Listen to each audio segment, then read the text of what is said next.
If you haven't heard by now, Underdog Fantasy is the best and easiest place to play fantasy football this summer.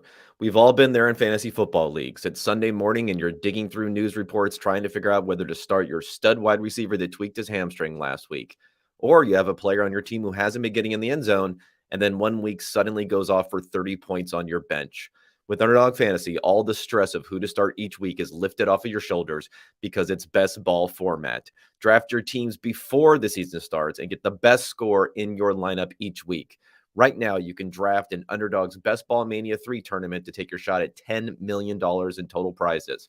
Plus, Underdog is going to double your first deposit up to $100 when you sign up with promo code PFF.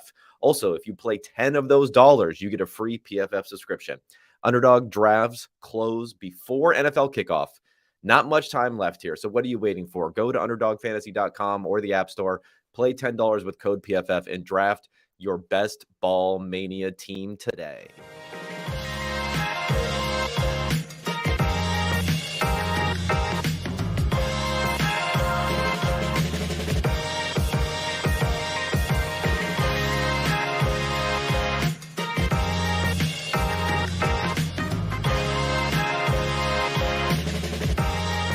Welcome in, everyone.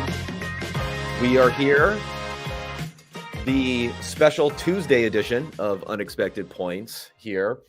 Monday being Labor Day. Hope everyone had a wonderful day off. I enjoyed my time with the family, with the neighbors. Strong, I would say, immigrant community where I am here in Rockville, Maryland, about 45 minutes outside of DC. Basically, every single family here either has a parent or grandparent that was not born in this country. And it kind of, it makes me think a little bit about I don't know if we want to go back to school segment on this. Maybe I'll hit the little back to school music here. That's what I call marine biology. A little clip there from Rodney Dangerfield, 1986 classic Back to School. But it kind of reminds me of like the selection bias phenomenon here about, I don't know if anyone studies these now sort of out of favor for sure. Culture means this, culture means that. I remember there's some books by Amy Chua, very famously, the Battle Hymn of the Tiger Mother, and another book that she wrote with her husband who comes from Jewish heritage. And there's all this talk about culture and this and that culture. They're very successful students around in these schools from immigrant children there.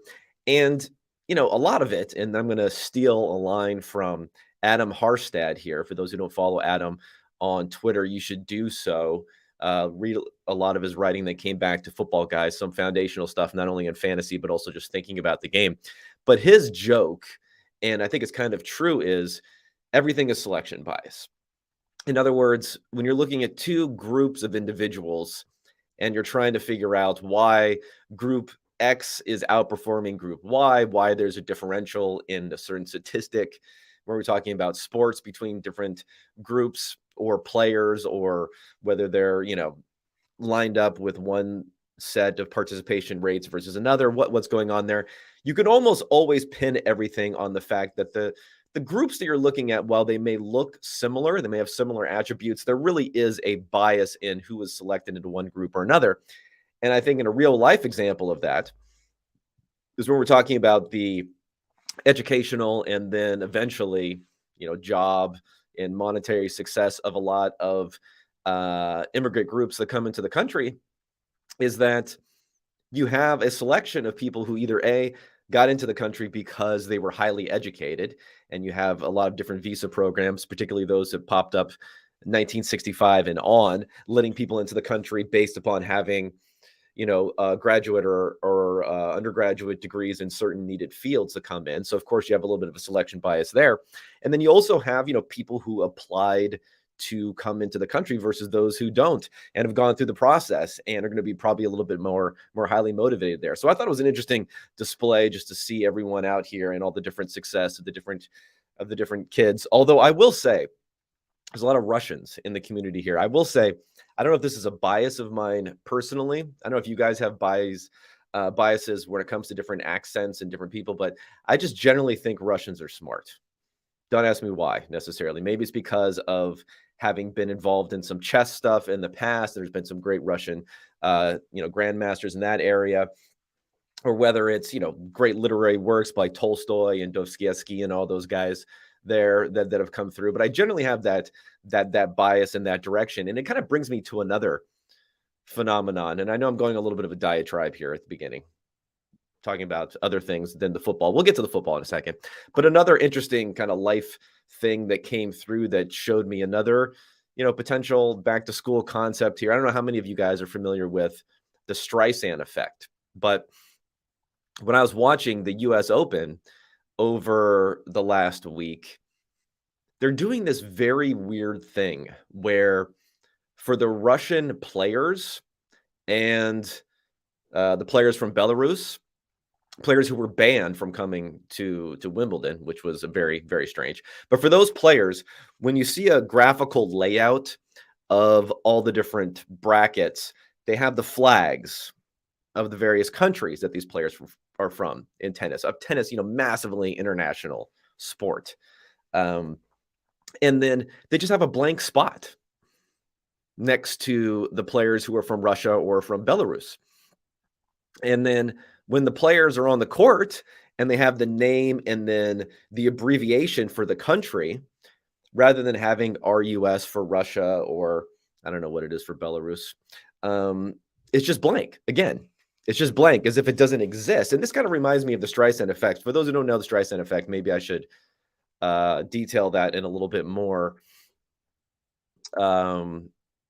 rigor, so you guys know exactly what I'm talking about here. So the Streisand Effect was first coined after, singer Barbra Streisand. And what happened was there was someone in California who was documenting what they called coastal erosion. So it was the erosion of the coast along California.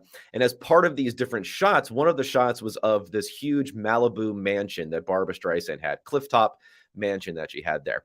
And then she and her attorneys sued this photographer who was doing this work, tried to get these photographs suppressed for a violation of privacy.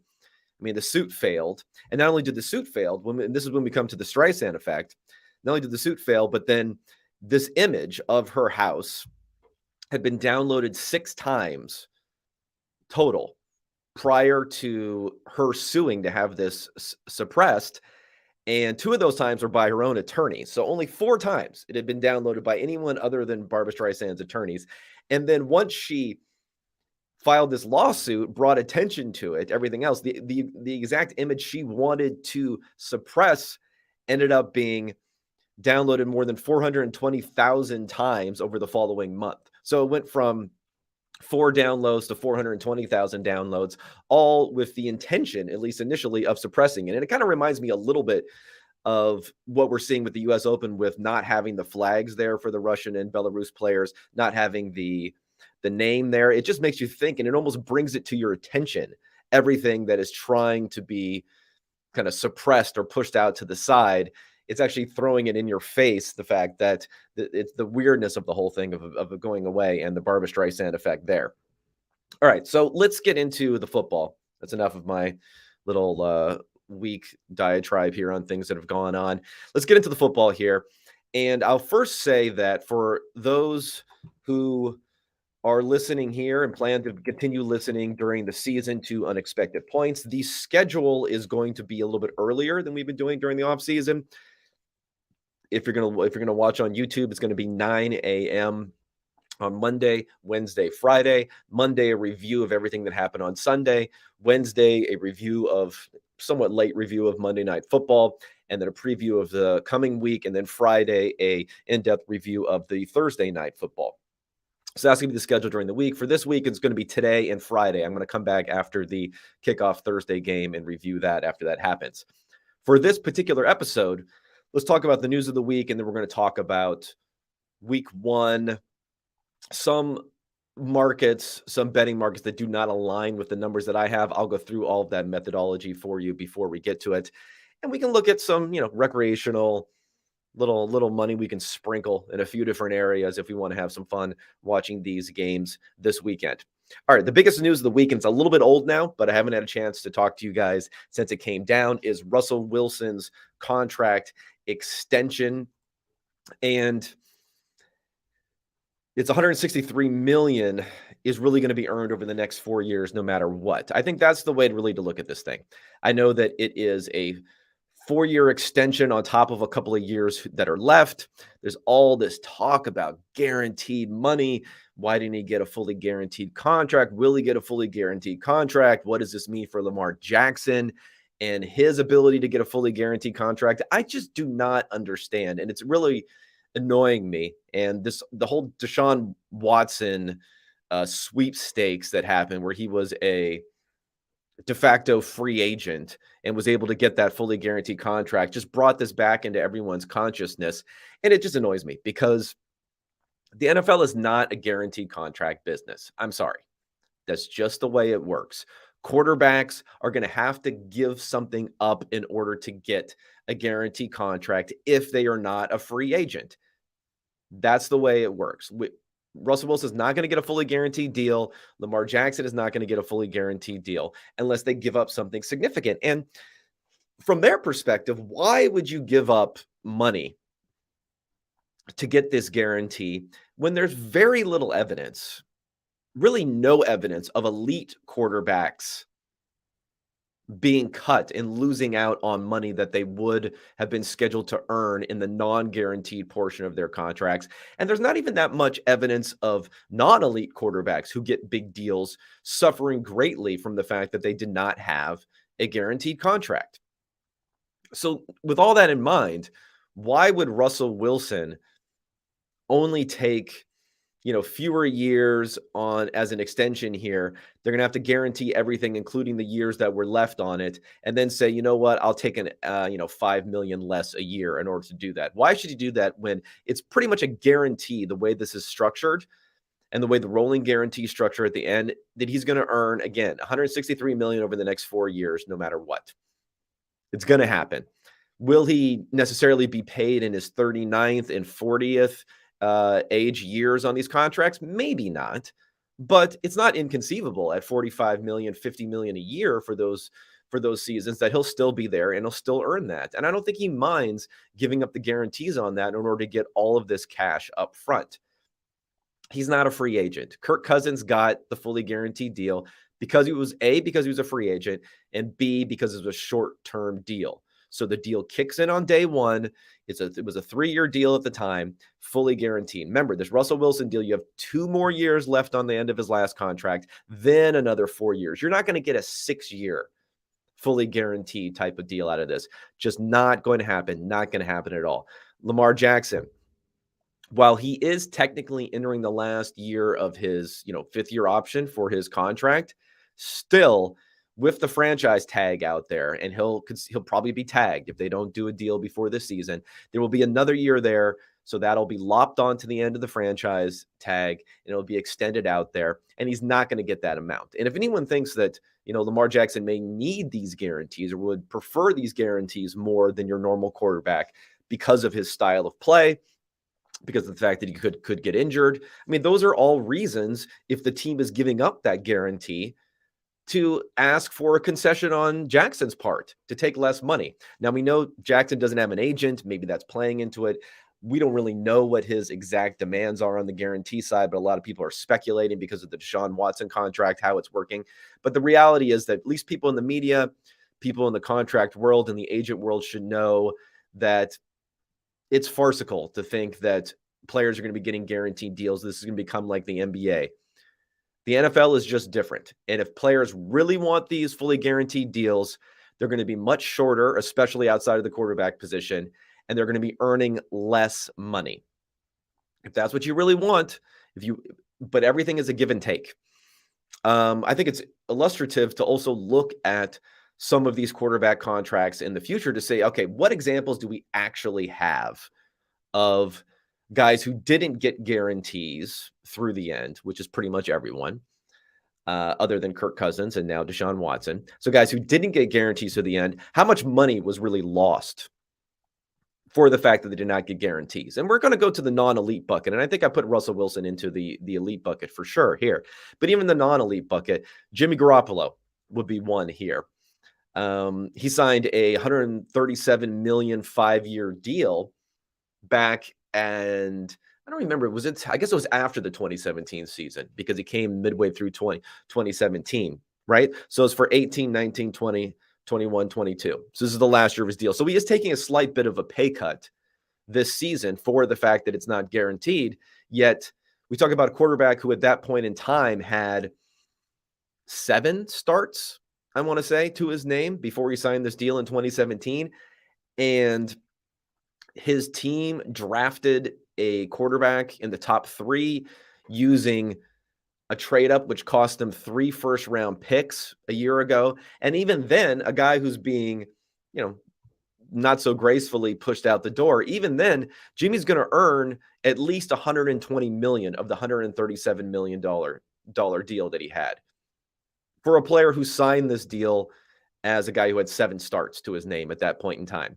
If that's your downside for not getting the guarantee, think about all the upside that Garoppolo got as far as the numbers that he was earning on those contracts. I'm sure he's fine to take that. We had Goff and Wentz. They most recently earned their deals. They were moved to other teams, but they're not taking pay cuts. They're just moving to other teams, and their teams are taking dead money on the bonuses that they paid up front or they restructured, but they're still earning their checks, even though they're definitely not in that elite quarterback company. I think we really have to go back almost to Matt Castle is probably the last one where you have a truly not elite quarterback who played pretty well for the Patriots in the one year where Tom Brady was injured. They go 11-5. He leaves. He gets a 6-year, $63 million deal, and he stinks. Sorry, Matt Castle, if you're watching. I'm sure you're not, but if you're listening in, not good. Not good. Still, ended up getting $46 million over 4 years. So the 6-year, $63 million deal, he came up a little bit light there. He didn't get the $17 million over 2 years, but guess what? That wouldn't even have been the greatest APY versus the rest of the deal, ending up getting $46 million over 4 years is when he ended up getting. So very little downside there for quarterbacks, especially elite type of quarterbacks, for not taking the guarantees. So let's stop talking about the guarantees so much. It's just flooding the contract market and news and everything going on there. And I think it's just something we can let's just push it aside. It's not an NFL thing. And if people understand contracts, should probably be a little bit better at making sure that everyone doesn't dive off the deep end when coming to these deals. All right, before we get to more stuff from the week and then eventually to the week 1 preview and best bets, I want to make sure everyone knows that now PFF, some of the research I'm going to be talking about here, some of my quarterback research in particular I'm going to be talking about here, we have an app available. You can get all of the research. You can get all the fantasy football advice. Those procrastinating degenerates like my home league with my college buddies, we still haven't even drafted yet. We're going to do that tomorrow night, believe it or not, the night before the season starts. All of that is still available, or you can get the week 1 information, week 1 rankings, week 1 pickups already for players who may have drafted earlier and now are looking at the waiver wire already. All the premium football analysis, the stats, the grades that are available here. The app is free to download and use as the 2022 season starts. And you sign up, you leave a 5-star review with your 2022 Super Bowl prediction and the final score. And we'll share the best ones on this show and across the PFF networks. Okay, other things that are going on this week. One thing just got onto my radar a little bit. And rankings are rankings. Rankings are the lifeblood of the football analysis business. It gets clicks. It gets people interested. I do some rankings where they're labeled as a week-by-week basis, but it's really looking back in the past using statistical analysis on different samples of PFF grades and EPA per play, and then projecting guys going forward. And people seem to eat that stuff up quite a bit. And something came across my radar here. And I don't want to be too harsh, but I'm trying not to be too negative on social media. Got to let out a little bit of the hate. If I'm going to do a little bit of hating, it's going to have to be something that I'm going to do on this podcast. So this is going to be a little mini haters ball sort of segment here on some quarterback rankings from friend of the show, Steve Ruiz over at The Ringer. I hate you. I hate you. I don't even know you, and I hate your guts. Okay, so at The Ringer, for those who may have seen, they came out with some quarterback rankings. Again, Steve Ruiz is the guy there. Steve Ruiz, I believe, is on my second episode of Unexpected Points. So he's been around. He's been around the block here on this podcast and from different places. Excellent information here that's provided for the rankings. But what I will say, what gets on my radar a little bit here, and I'm going to contrast this to what is available for some quarterback rankings that I'm doing, is there's a little bit of pseudo analytics. And it reminds me a bit of the draft. And if you look at draft grading, whether it's from teams or whether it's from analysts who are part of the draft industrial complex, they'll say, he gets a 9 in this category and an 8 in this category, and then we total it up and the draft grade is X, which equals, blue chip player. And the fact that there seems to be a methodology behind it, I think transfers the idea or expresses the idea of precision, of an analytical way of thinking there.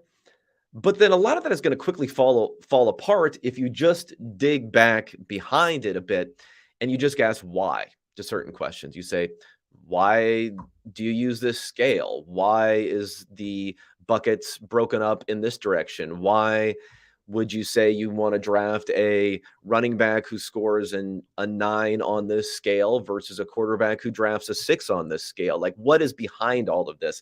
And that's where you're going to get a lot of hemming and hawing. That's when you get a lot of pointing to precedent of what's been done before.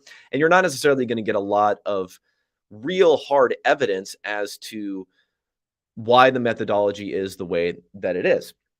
So I got a reminder of this for the Ringer QB rankings here.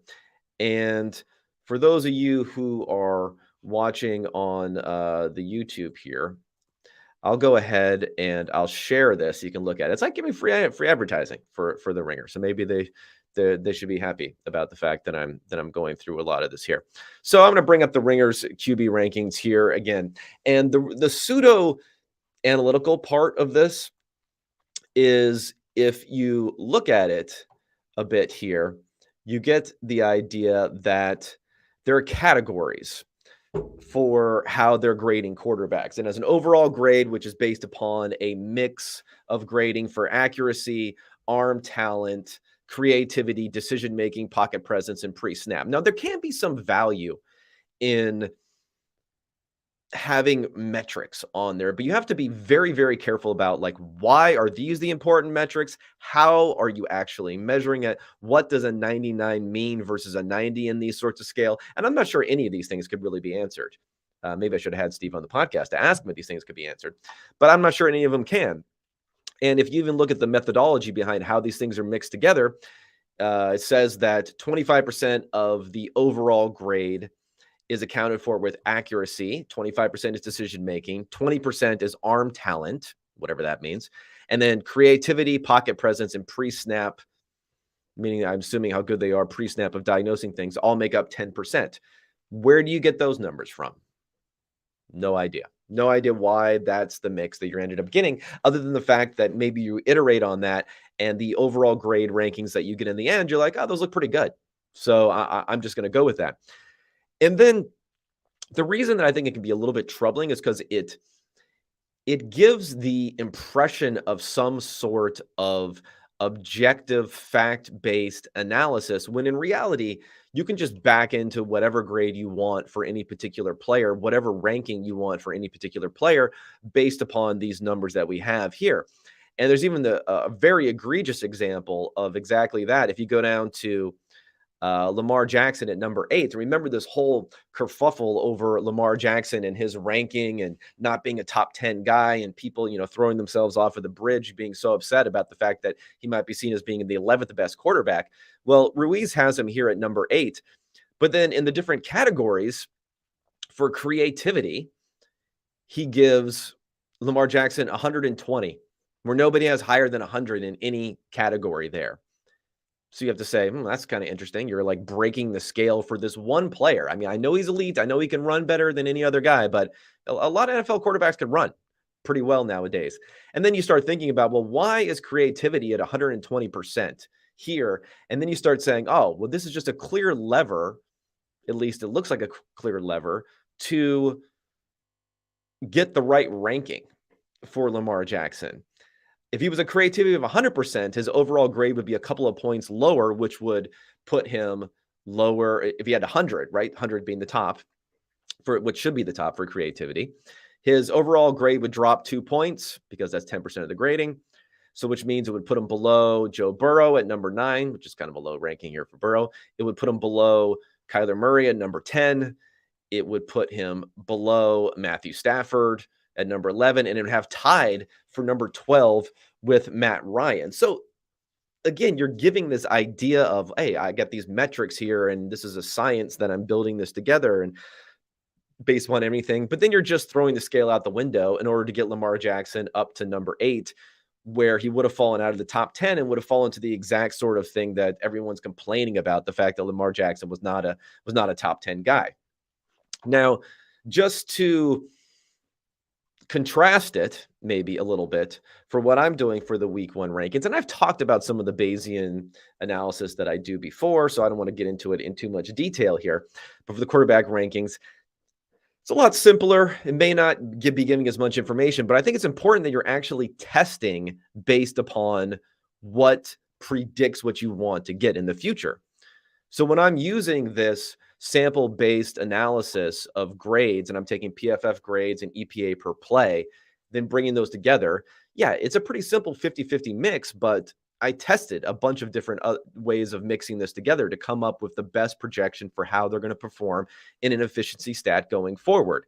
This is based exactly on their play-by-play grading. It's based exactly on their play-by-play EPA, and it's weighted, and it goes through the methodology here. So even if you disagree with the rankings, even if you disagree with the methodology, at least it's clear to you how it's being put together. It's easier for you to make your own mental adjustments based upon that. And it's not backing into any particular rankings. I mean, do I want to have Ryan Tannehill, who we're going to talk about a little bit later, as far as the Titans' chances this year? Do I want to have Ryan Tannehill at number 10? No, I don't want to have Ryan Tannehill at number 10. But guess what? His grading has been the 8th best grading that we've seen over the last few years. And you could say, well, the grading is just wrong. If you want to say that, fine. But at least you know where it's coming from. At least you can say, okay, I get where the numbers are coming from. He had the 8th best grade last year. He had the 5th best grade in 2020. He had the 3rd best grade in 2019. And then in 2 and 3 of those years, he also had top 5 efficiency for what he did. So he has the numbers there. That is reflecting a real hard concrete fact, not a made up scale number. And you can then make the adjustments on that. And the other thing that I think is important here when we're looking at it, and what I try to do here, is everything is scaled versus an average quarterback in the NFL. So when you're looking at Patrick Mahomes and his EPA scaled number here is 2.7, that means he's 2.7 standard deviations above your average franchise quarterback. Going back to the Ringer ratings, nothing in any category is less than a 60.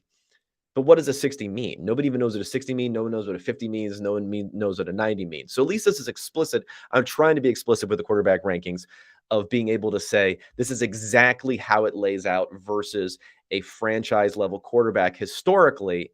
And then again, you have an idea of how to rate these different metrics and attributes. So trying to be clear, trying to be precise, trying not to back into things.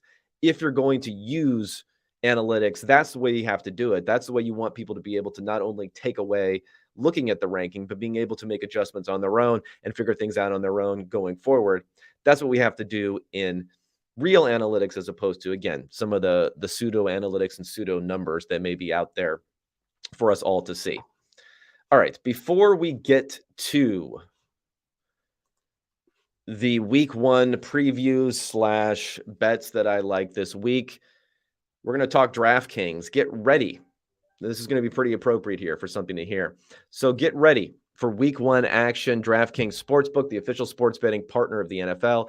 Bet just $5 on any football game and get $200 in free bets instantly. And now everyone can experience the thrill of DraftKings early win promotion.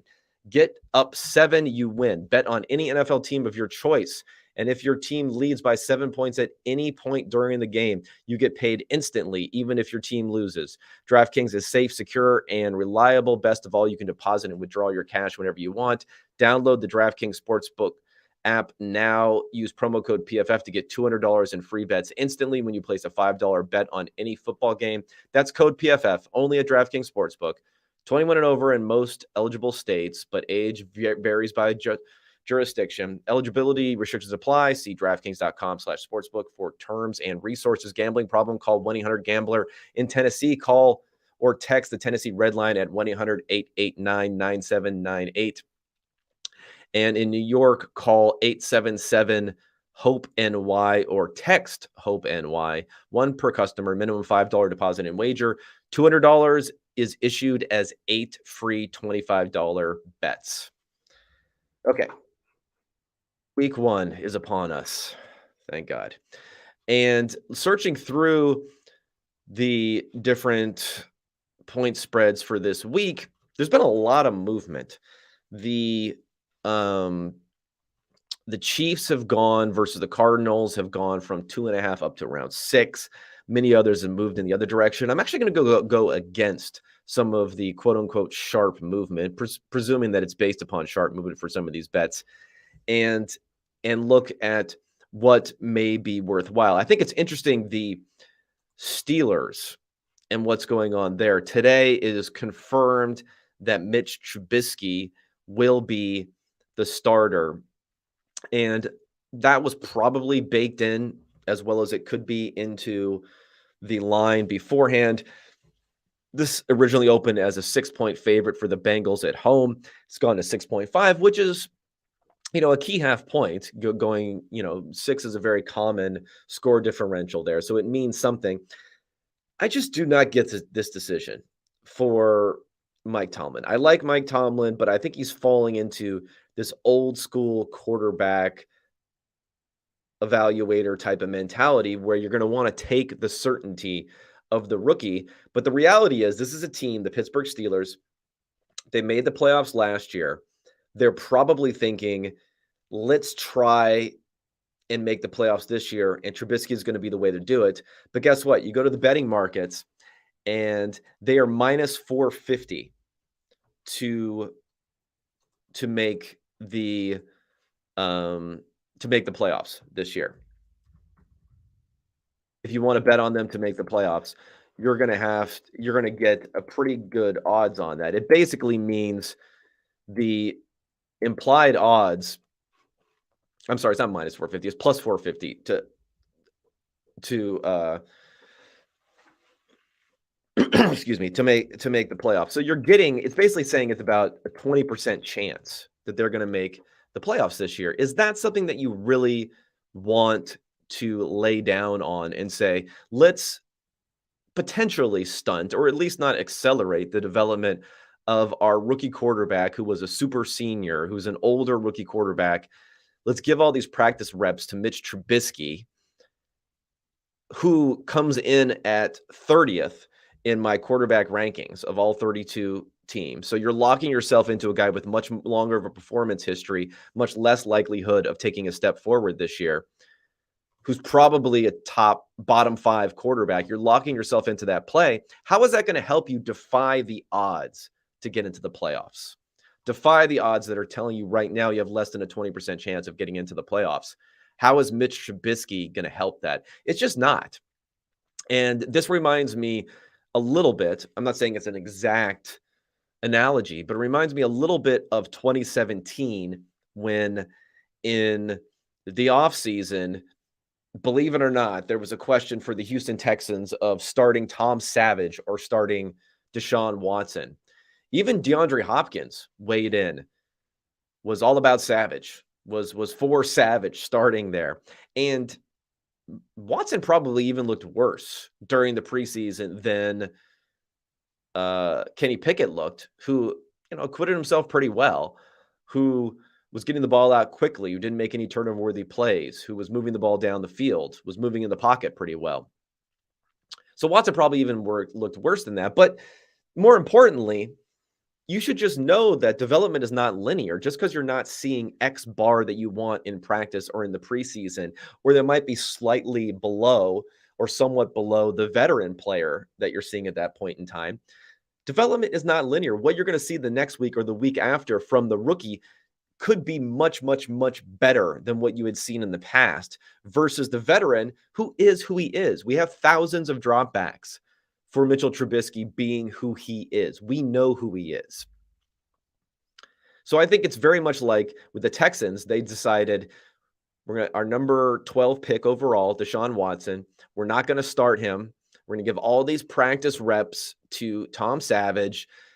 Going to bring him in week 1 against the Jaguars. He plays. You're down 19-0 at halftime, and you give Savage the hook, and you throw your rookie out there. Not only does he not have the practice reps, but he wasn't really necessarily, who knows if he was mentally prepared to come in after this big, long quarterback competition. One player gets the nod. I mean, I think it's not out of the realm of possibility with the Steelers being a 6-point underdog, 5.5, 6-point underdog against the Bengals in Cincinnati, that we see Pickett in the second half of this game. And why do that when you could be giving him all of the starter reps, when you could just be moving forward at this point? I know you don't want to have to go back to Trubisky after putting Pickett in there, but why should you worry about things like that? This is not a credible playoff season for your team to go very far, at least, even if you do sneak into the playoffs. Working towards the future, working for the upside, there really isn't any case to go with Trubisky here. And again, it's going to be, either halftime or the end of week 1 or maybe the end of week 2. You're going to turn to Pickett anyway within a few weeks. Why not just do it right now? It really makes absolutely no sense to me. And that's one of the reasons why, again, I have a little bit of a lean here on the Bengals, depending upon what sort of pricing you can get on them. I prefer 6 versus 6.5. Now that's gone out to 6.5. Maybe I would lean off of it, but there's no evidence that Trubisky is helping this Pittsburgh Steelers team, even with that news that came out today that he is going to start. All right, let's talk Thursday night kickoff game. That's going to be a game of interest for everyone. It's a little bit difficult here because the Buffalo Bills are a 2.5-point favorite. It opened at 1. The Bills have moved to 2.5. And what's interesting to me is that the Bills are not only seen as being the best team in the NFL, they're seen as being not head and shoulders, but maybe just head above everyone else in the NFL. A friend of the pod, Ben Baldwin, puts together numbers based upon the market and what it says about a team and how they look on a neutral field versus a league average team, what you would expect the point spread to be here. And the Bills at over 6 on here are not only number 1, but no other team, whether it's the Chiefs, the Bucks, the Rams, who are, of course, their opponent in this game, those other top teams there, those are the other top teams in the league. No one else is even more than, 4.6, 4.7 points better. So we have the Bills a clear tier above the entire rest of the NFL. That seems like a little bit of a stretch to me. Now, the Bills, according to my adjusted numbers for last year, the Bills did have the best number as far as how often they were outperforming and the real kind of adjusted point differential for any team last year. I don't think they necessarily got worse or better in the offseason, although I do think Tre'Davious White missing and out on PUP is going to affect them in week 1. The blocking is not great for Josh Allen up front, although he's shown an ability to avoid pressure and still perform pretty well there. So maybe it won't be the biggest downside for him. But I think there are just too many ways here, whether it's Kupp and Allen Robinson being able to dominate the Bills secondary, or whether it's a potential to get a mistake or two out of Josh Allen, who was very up or down in the regular season last year. It just seems a little bit heavy to me, 2.5 towards the Bills. I mean, I don't think it's going to get to 3. 3 would just be like smashing the button there on the Rams, but there's too much momentum, I think, towards the Bills being that much better than the rest of the league, where they can go into Los Angeles on the road and end up being nearly, not quite, but nearly a 3-point favorite, despite the fact that the Rams are also one of the best teams in the NFL. So I think the Rams plus 2.5 would be the preferred market right there.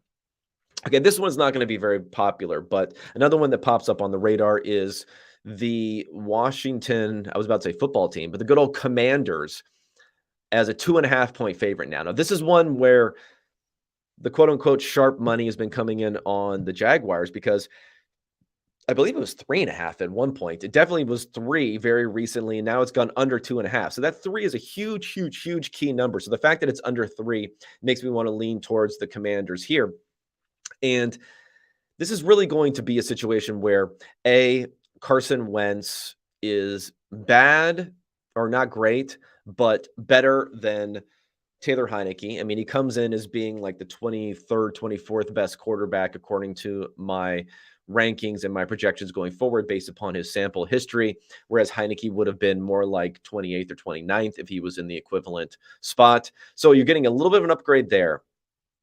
And if you think about Wentz this year versus last year, I know everyone hates Carson Wentz, but the Washington football team was 4th in pass protection grading last year versus 23rd for the Colts. Everyone thought that Carson Wentz was going to be getting this good protection for the Colts. Didn't end up happening. He's going to have better protection this season to avoid some of those drastically bad plays that he can make sometimes.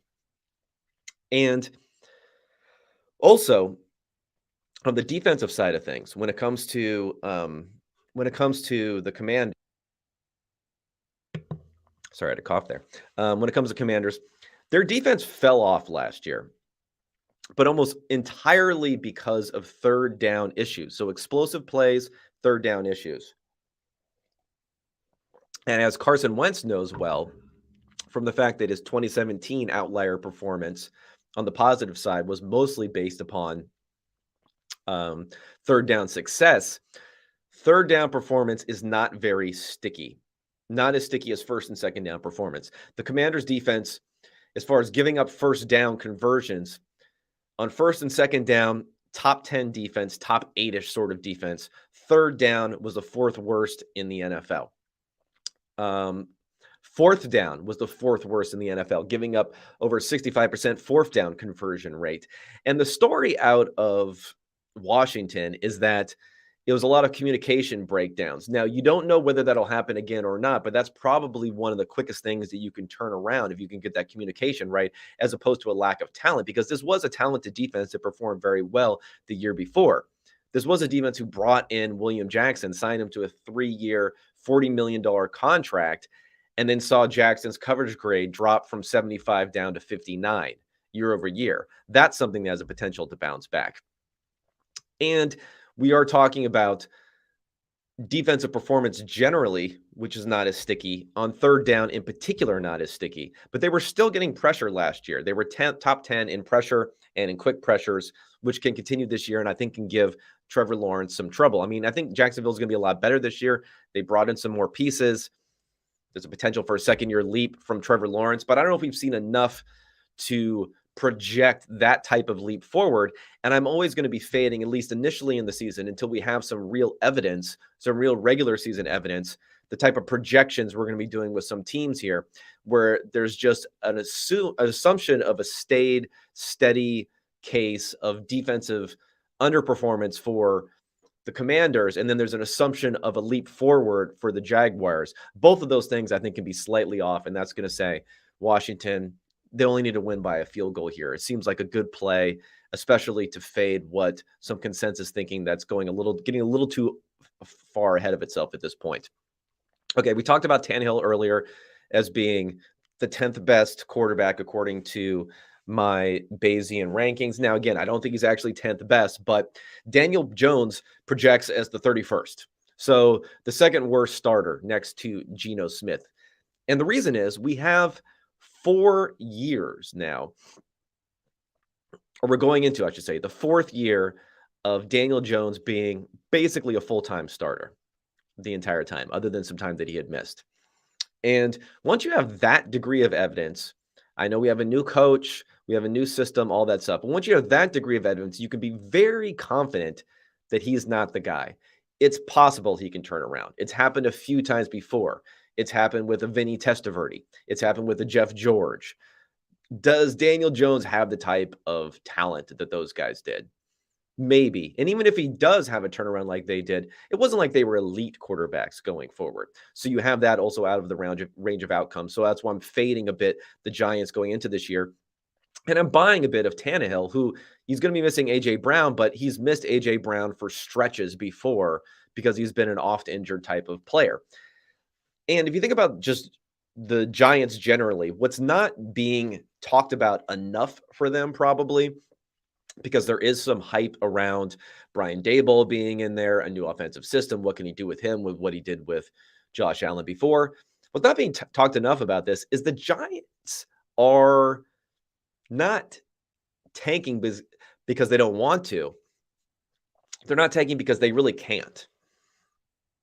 They ideally, I think, would be stripping the roster down even more now, closing the book on the Dave Gettleman failed rebuild that he came in and started off in, was it 2017? Well, definitely with 2018 with the Saquon Barkley pick. They would be turning the corner on that much more than they could. And there is some evidence that they're turning the corner on that by cutting James Bradberry and taking a $12 million cap hit to do so, by cutting Logan Ryan and taking an $11 million cap hit to do so, by cutting Blake Martinez and taking a $7.5 million cap hit to do so. Those are out there. But then you look at the rest of their roster, there are so many guys I think would be gone if it wasn't for the fact that not only is there not much cap savings for getting rid of them for the Giants, there would be massive negative cap savings. So the dead money is more than what their cap hit is this season. Kenny Golladay has $14 million over his cap number. His dead money is right now. Leonard Williams, who they probably want to keep Williams, but still $38 million. That's probably the one thing that got going on there is defensive interior. His cap hit is $38 million over. Dory Jackson, $18 million over. And, they're not going to cut Andrew Thomas, but he's another guy who's a huge cap hit over. Sterling Shepard over. All of these different guys who are probably guys that they could get rid of. Saquon Barkley and Daniel Jones left on those rookie contracts where they're just going to kind of let those play out. This is a soft tank job here for the Giants. And while there's a chance that they can perform a bit better than you'd think, we have some history. If we look at the 2017 Buffalo Bills, when they ended up going through and making the playoffs, despite the fact that they were kind of soft tanking there also. So there is some history of something like that happening. But this Giants team, people really don't appreciate what the downside can potentially be here with the fact that Jones is just not going to be that guy. The Titans, I know you lost Harold Landry, ACL injury. The pass rush is not great before, but their secondary had always played pretty well. They're going to be at home. They're only a 5.5-point favorite here. And the success rate for the Titans dropping back to pass last year was still 10th, despite the fact that their EPA wasn't that great. Tannehill's efficiency wasn't that great. But he had, again, a factor running against him with fumbles. He had 10 fumbles. Only one of them was recovered by the Titans. Hopefully he won't fumble again that much, although he does have a tendency to fumble. But that recovery rate of 10% is going to be higher, almost guaranteed this year, which is going to boost his performance a bit this season. And then hopefully Treylon Burks and Robert Woods and others who are coming in, while they're not going to replicate what you could get from A.J. Brown, A.J. Brown would miss some time, and he can give the offensive weapons there. So according to my numbers, Tennessee should be more like an 8-point favorite as opposed to a 5.5-point favorite at home. So I am definitely going to take them there. The last one that I have here, this one I'm a little bit scared of. It's probably only a lean. It's another one that's moving against the direction that now I find it playable at this point. And that is the New England Patriots plus 3.5 at the Miami Dolphins. Just a lot of negativity around the Patriots. Again, I told you before in a prior podcast, my level of worry here is probably around a 3 out of 10 when it comes to what's going on with the offensive situation, what's going on in the preseason with Mac Jones not playing very well. But the fundamental pieces there, they still have a pretty good offensive line. You could say the receivers aren't good, but this is kind of the receiver core that they put together last year where Mac Jones played well. Mix in Devontae Parker, and then not week 1 because he's out, but eventually mix in Tyquan Thornton. It's not great, but it's not worse than it was last year. The defensive side of the ball is what's going to concern me. And I think what's going to be concerning, especially going against this revamped offense for the Miami Dolphins. So I'll admit this is more of a lean than anything else. But once it got up to 3.5, there was just too much value there for teams. According to my numbers, both of them are slightly better than league average types of teams. Miami a little bit better with the additions that they had this season than the Patriots, but not enough to get over that key 3 number, and especially not enough to get up to 3.5. So that would be the last one that I have there. So just to quickly recap for this week, and we will discuss all of this and more next Monday for sure, but then also the kickoff game on Friday. My leans here would be the Rams at plus 2.5, the Patriots at plus 3.5, and then a couple of stronger ones here is taking the Washington Commanders minus 2.5 and the Tennessee Titans minus 5.5. All of them leaning against consensus. So I know it's not going to be the most popular pick for a lot of people, but I think that's the fair way to go, at least for week 1, and then quickly update our priors going forward.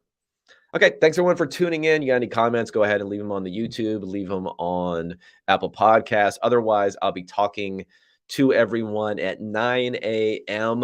on YouTube, and then later on in the day, it'll get uploaded into your podcasts on Friday morning to discuss the highly anticipated kickoff game between the Bills and the Rams, and then also talk about any other news that may be going into this weekend. All right, everybody, thanks for tuning in, and I'll be talking at everyone then. Thanks so much.